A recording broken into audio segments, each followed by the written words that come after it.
Hello guys! Kumusta na po kayo? Welcome back po ulit sa Lutong Pinoy sa Amerika. And for today's video po, tayo naman po ay magluluto ng old style Kapampangan chicken asado. Ito po talaga yung recipe namin ng chicken asado. Ganito po talaga kami magluto itong version na to kasi dati na po namin ginagawa ito sa ating chicken asado. So ito po yung mga sangkap na gagamitin natin. Meron tayo dyan chicken, black brown pepper, calamansi juice, garlic, bay leaves, soy sauce. At dito sa side na to, ito po yung ating ipanggigisa. Meron tayo dyan cooking oil, garlic, onion. Meron akong buong onion dito. Masarap po yan na ilagay natin sa chicken asado. Kung ayaw nyo pong maglagay, optional lang po. Okay lang po, huwag nyo na po lagyan.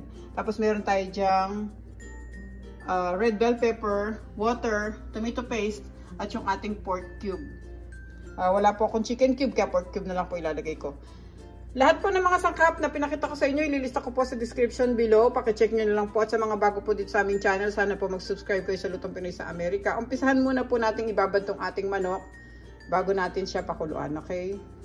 Okay, ngayon ang gagawin natin itong ating chicken. Ilagay natin dito sa pot.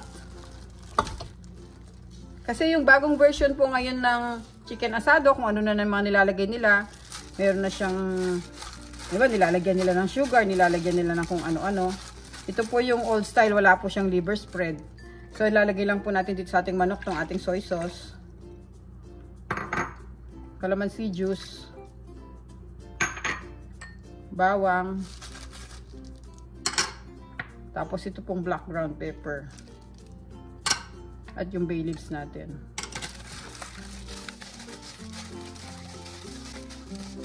Pabayaan lang natin maibabad tong ating chicken dito ng mga 30 minutes kasi pakukuluan naman natin to eh.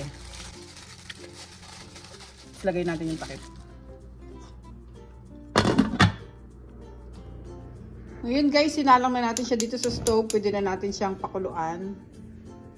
Yan, pakukuluan muna natin dito tapos lulutuin natin siya ng konti para mawala yung mga dugo-dugo ng ating manok. Pagkakulo niya guys, bubuksan natin tapos haluin lang natin sandali.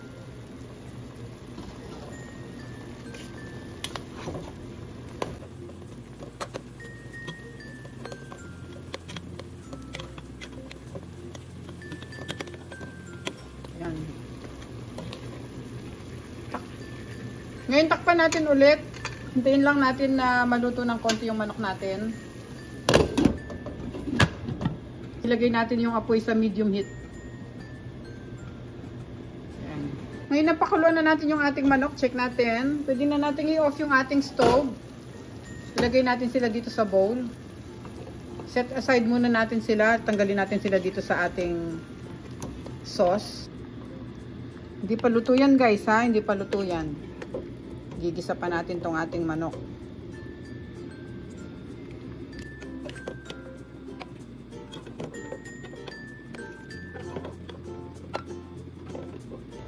Ngayon guys, nagpapainit tayo nitong kawali natin. Dito na lang natin siya igigisa.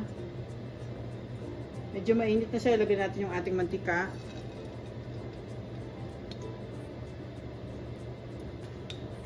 Tapos sunod natin yung ating bawang.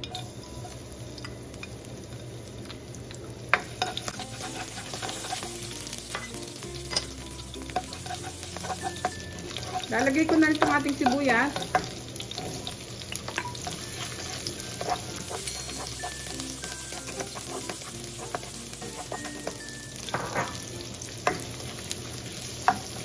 Isisir muna natin itong ating chicken.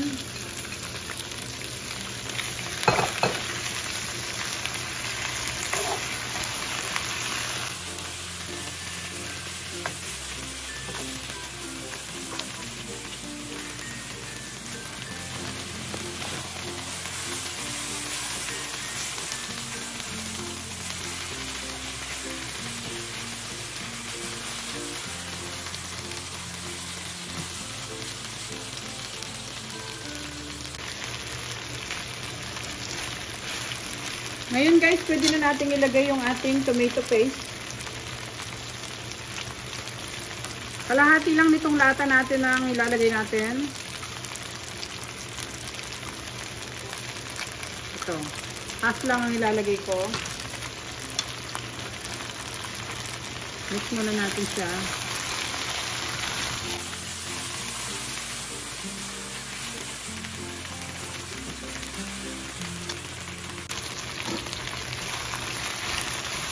Guys, ang bango niya. Ngayon, ibubuhos natin yung pinagkuluan.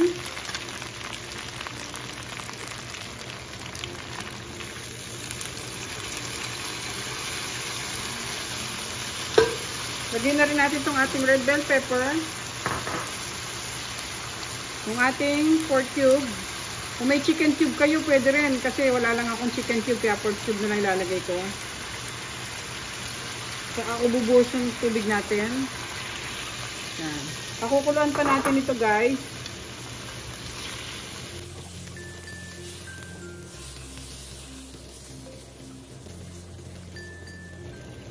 Mamaya ko na ilalagay yung buong sibuyas para hindi siya agad madurog. Okay. Lagay natin yung takip, guys. Pakuluan natin tong ating chicken asado hanggang sa maluto na ng tuluyan yung ating manok. Hinaan lang natin ang apoy ng mga medium heat. Tapos ilalagay ko yung takip. Pakukuluan pa natin ito ng mga 15 to 20 minutes. Okay, guys. Ngayon tapos na yung ating 20 minutes. Off ko lang yung timer natin. Nagta-timer kasi ako para hindi ko siya makalimutan kasi naglo-laundry ako sa taas. Baka mamaya natutuyo na pala, hindi ko pa alam. Kaya ito na po yung ating asado. Yan, ang sarap niya, guys. So tingnan nyo, nag-ano na rin yung kanyang sauce. Nag-reduce na rin sauce niya. Ngayon ang gagawin natin, lagay ko yung ating sibuyas. Ngayon ko pa lang siya ilalagay kasi ayoko siyang masyadong madurog. Yan.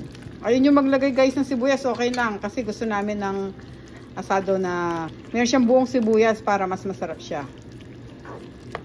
Pakukuluan pa natin siya ng mga 5 minutes. Okay? Kasi nakikita ko nung maliit ako pag nagluluto ng asado sa bahay, lalo na kapag piyesta. Naglalagay sila ng mga maliliit na sibuyas kasi dito sa American, laki-laki ng mga sibuyas nila eh. Oh. Pero dun sa atin sa Pilipinas, ang liliit lang ng mga sibuyas, naglalagay sila ng mga 3, 4. Pero ang sarap naman yan pag naihalo natin siya sa ating asado. Tatakpan ulit natin siya, guys, ng mga 5 minutes. Medyo lalakasan na natin yung apoy para mabawasan pa ng konti yung sauce niya. Okay, babalik ko yung takip. So ngayon, guys, buksan na natin siya. Ayan, luto na yung ating chicken asado na old style. Ayan, pwede na natin siya ilagay sa ating serving plate. I-off na natin yung stove.